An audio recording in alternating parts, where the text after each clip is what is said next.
Hello friends, welcome to our channel. आज हम आपके लिए लेकर आए हैं चाइना के एंशिएंट गॉड्स की एक अमर प्रेम कहानी।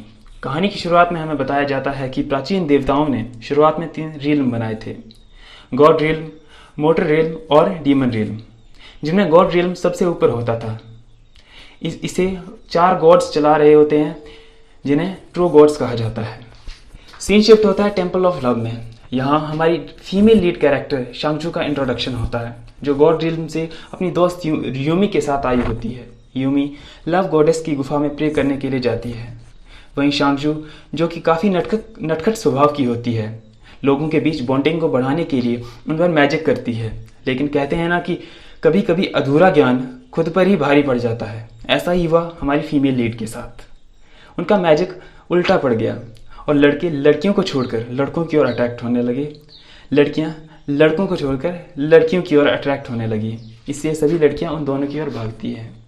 सडनली आकाशवाणी होती है क्योंकि सीनियर गॉड्स को उनकी इस हरकत का पता चल जाता है और दोनों वहां से मैजिक से गायब हो जाती हैं। सीन शिफ्ट होता है लोअर रिल्म में, जहां हमारे नायक का इंट्रोडक्शन होता है, जो कुछ बच्चों को पढ़ा रहा होता है। इसका नाम बाइजुई होता है। बाइजुई की क्लास में 2 छोटे मोर्टल लेट आते हैं, जिससे बाइजुई उनको सजा देते हैं और उन्हें नीचे फेंक देते हैं।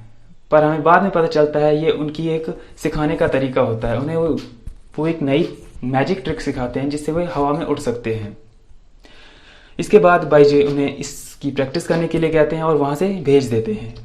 बाइजुई को किसी अज्ञात शक्ति का एहसास होता है और वो कहते हैं, बस बहुत हुआ, अब बाहर आ जाओ। कारण था कि बाइजुई सभी ट्रू गॉड्स में सबसे अधिक पावरफुल होता है। उसकी नज़रों से छुपना किसी के लिए भी संभव नहीं था, चाहे वो इंसान हो या भगवान, दृश्य हो या अदृश्य। मजबूरन तांगिए को बाहर आना पड़ता है और वो बाइजुई को हराने के लिए उस पर हमला कर देता है। तांगिए दूसरा ट्रू गॉड होता है। दोनों में काफ़ी घमासान युद्ध होता है, पर बाइजुई जीत जाता है। इस पर तांगिए का रिस्पॉन्स आता है कि आज मैंने पी रखी है, इसलिए तुम जीत गए। इतने में बाइजुई का फायर बीस्ट वहां आता है और वो तांगिए से कहता है, तांगिए के जख्मों पर नमक छिड़कते हुए, कि आप तो हार गए। और सारे मोर्टल उस पर हंसने लगते हैं। अब दोनों अंदर जाते हैं ताकि बात कर सकें। बाइजुई तांगिए को 9 टेल फॉक्स का बना एक गिफ्ट देते हैं और तांगिए शांगचू के बर्थडे का आमंत्रण, पर बाइजुई वहां जाने से मना कर देते हैं। लेकिन चीफ गॉड के आदेश के कारण उन्हें वहां जाना पड़ता है। सीन शिफ्ट होता है गॉड रिल्म में, जहां गॉड बाकियों को वार्न कर रहे होते हैं कि अगली बार शांगू को ना बचाएं, अदरवाइज गॉड रिल्म से बाहर जाने के लिए तैयार रहें। ये सब शांगू और यूमी छुप कर सुन रही होती हैं। अब हमें बाइजुई को दिखाया जाता है, जो गॉड रिल्म में आ जाता है और जुयोंग से मिलता है। यह देख जुयोंग काफ़ी खुश होता है और अब जुयोंग बाइजुई को बुलाने का रियल मोटिव बताता है, जो त्यांगी को भी पता नहीं होता है। वह बताता है कि शांगू, जिसके गॉड विसल्स जन्म से ही बंद हैं, और सिर्फ बाइजुई ही एक ऐसा रियल गॉड है जो उसकी मदद कर सकता है। पर बाइजुई मना कर देता है। पर जुयोंग उसे दूसरी जगह ले जाता है जहां पर नीदर वर्ल्ड का बैरियर होता है, जो कमज़ोर हो रहा है और बिना गॉड और चाओस की बैरियर टूट जाएगा। इसके साथ ही हमें पता चलता है कि शांगू प्राचीन देवता काइबे की बेटी है। सिर्फ वही एकमात्र ऐसी गॉडेस है जो कि एलिजिबल है गॉडेस ऑफ चाओस बनने के लिए। इस पर बाइजुई कहता है कि इस मामले में वो उनकी मदद नहीं कर सकता है, लेकिन अगर नीदर वर्ल्ड का बैरियर टूटता है तो वो अपनी जान देकर भी वर्ल्ड को बचाएगा। इतने में जुयोंग और तांगिए नाटक करना शुरू कर देते हैं ताकि बाइजुई को इमोशनली ब्लैकमेल कर सकें, और वो सक्सेस भी हो जाते हैं। अब बाइजुई शांगू को पढ़ाने के लिए मान जाते हैं, लेकिन कुछ शर्तों पर। उसे शांगू का नेचर पसंद आना चाहिए। इस पर चीफ गॉड बताते हैं कि शांगू काफ़ी शांत स्वभाव की है और हार्ड वर्किंग है।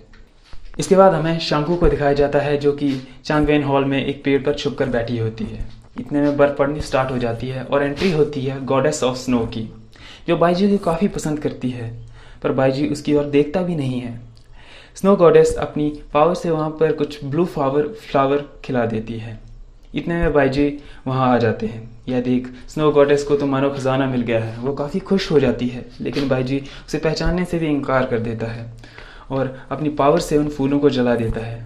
स्नो गॉडेस को वापस जाने के लिए कहता है। बेचारी का दिल टूट जाता है। बाइजुई शांगू को पेट से नीचे खींच लेता है। शांगू गुस्से में, तुम्हारी हिम्मत कैसे हुई मुझे नीचे गिराने की? बाईजू कहते हैं कि ये मेरा गार्डन है और मुझे ये बिल्कुल पसंद नहीं कि कोई यहाँ मेरी इजाज़त के बिना मेरी बातें सुने। स्नो गॉडेस शंगू को देखकर उसे प्रणाम करती है और कहती है, गॉडेस ऑफ चाओस। बाईजू ये समझ जाता है कि यह वही है जिसे उसे झेलना पड़ेगा, और खैर अब अपनी पावर से वह लव टेम्पल की सारी बातें उसे दिखाता है, सारी गड़बड़ें उसे याद कराता है जो उसने की थी, और उसे हॉल से बाहर फेंक देता है। शांगू अब यूमी के पास जाती है और अपना हाल सुनाने लगती है, या यूँ कहें तो बाईजू की शिकायत करने लगती हैं। वो बाईजू को सबक सिखाने को कहती हैं। अब वो दोनों खुद तो ऐसा कर नहीं सकती थी कि एक ट्रू गॉड के खिलाफ जा सके, इसलिए वो जू योंग की मदद लेने की सोचते हैं। जू योंग शांगू को देखने आता है क्योंकि शांगू बीमार होने का नाटक कर रही होती है, और जू योंग कहता है कि तुम्हारी इस हालत का कारण क्या है। शांगू कहती है कि यह सब बाईजू के कारण हुआ होता है, आपको उसे सज़ा देनी होगी। इस पर जू योंग कहता है कि बाईजू एक ट्रू गॉड है, अगर उन दोनों के बीच लड़ाई होती है तो पूरा गॉड रिल्म तबाह हो जाएगा, इसलिए वो ऐसा नहीं कर सकता। लेकिन तुम ऐसा जरूर कर सकती हो क्योंकि तुम गॉडेस ऑफ चाओस हो। बेशक तुम्हारी पावर सील है, लेकिन तुम्हें ट्रेनिंग की ज़रूरत है। क्यों ना तुम बाईजू के पास जाओ और ट्रेनिंग लो, क्योंकि वही एक ऐसा है जो तुम्हारी मदद कर सकता है। इसके बाद तुम अपना बदला भी ले सकती हो। शांगू शुरुआत में तो आनाकानी करती है, लेकिन फिर मान जाती है। शांगू एक प्रिंसेस थी, तो जाहिर है कि वो अपने ठाट बाट नहीं छोड़ेगी। तो वो पहुंच जाती है बाईजू के महल में अपने सर्वेंट के साथ और काफ़ी ज़्यादा सामान लेकर, लेकिन बाईजू को ये बिल्कुल पसंद नहीं आता है। इसलिए वो शांगू को सारे सर्वेंट को वापस भेजने की बात करता है और अपने मैजिक से उसकी शाही पोशाक को साधारण पोशाक में बदल देता है। शांगू को उसकी सारे शर्तें माननी पड़ती हैं। अब शांगू की एंट्री होती है चांगवेन हॉल में। अंदर जाने के बाद शांगू बाहरी तौर पर तो बाईजू की रिस्पेक्ट करती रही होती है, लेकिन मन ही मन उसे पनिशमेंट देने के बारे में सोच रही होती है। ये सब बातें बाईजू अपने मैजिक से सुन लेता है और उसे रोकता है और उसकी सारी पावर्स को सील कर देता है। अगले दिन कैलिन, जो कि बाईजू का ही एक फायर बीस्ट होता है, शांगू के पास आता है और कहता है कि मास्टर की तबीयत खराब होने की वजह से वो आज नहीं आ पाएंगे, इसलिए आज के दिन के लिए मैं तुम्हारा मास्टर हूँ। वो शांगू को फ्लोर साफ करने के लिए कहते हैं। इतने में त्यांगिए वहाँ आ जाता है और प्रिंसेस को फ्लोर साफ करते देख बाईजू के पास जाता है। वो कहता है कि वो एक प्रिंसेस है, उससे इस तरह के काम वो नहीं करवा सकता, लेकिन बाईजू उनकी एक नहीं सुनता है। उधर शांगू सफाई कम और मस्ती ज़्यादा कर रही होती है। वो फ्लोर से पर बिखरे सारे फूलों को इकट्ठा करके कैलिन पे डालती है। इतने में बाईजू उसे अंदर बुला लेते हैं और शांगू से 3 रिल्म के बारे में कुछ सवाल पूछते हैं। शांगू सभी सवालों का सही जवाब देती है। यह देखकर बाईजू काफ़ी इंप्रेस हो जाते हैं और उसे एक टास्क देते हैं। ये एक तरह का एंट्रेंस एग्ज़ाम होता है। इसके बाद वो बाईजू की परमानेंट स्टूडेंट बन सकती थी। टास्क था कि रेड ब्लड फॉरेस्ट में रहने वाले टाइगर बीस्ट जिनके पास स्पिरिचुअल पावर की कमी होती है, इसलिए उन्हें कल्टीवेशन में प्रॉब्लम होती है। शांगू को उन्हें खुश करना होगा। नेक्स्ट डे सभी गॉडेस चांगवेंग हॉल में पहुंच जाती हैं ताकि शांगू को बर्थडे गिफ्ट दिया जा सके, और उसे कहती है कि उन्हें चांगवेंग हॉल में ले जाए, क्योंकि उन्होंने कभी चांगवेंग हॉल में कदम नहीं रखा होता है। पहले तो सोचने लगती है, बाद में स्माइल करती है ताकि उन्हें अंदर ले जा सके। अब शांगू बाईजू को दिया हुआ टास्क पूरा करती है या नहीं, यह जानने के लिए वेट करें नेक्स्ट वीडियो का, और साथ ही चैनल को लाइक और सब्सक्राइब करना ना भूलें ताकि वीडियो का अगला पार्ट आपको आसानी से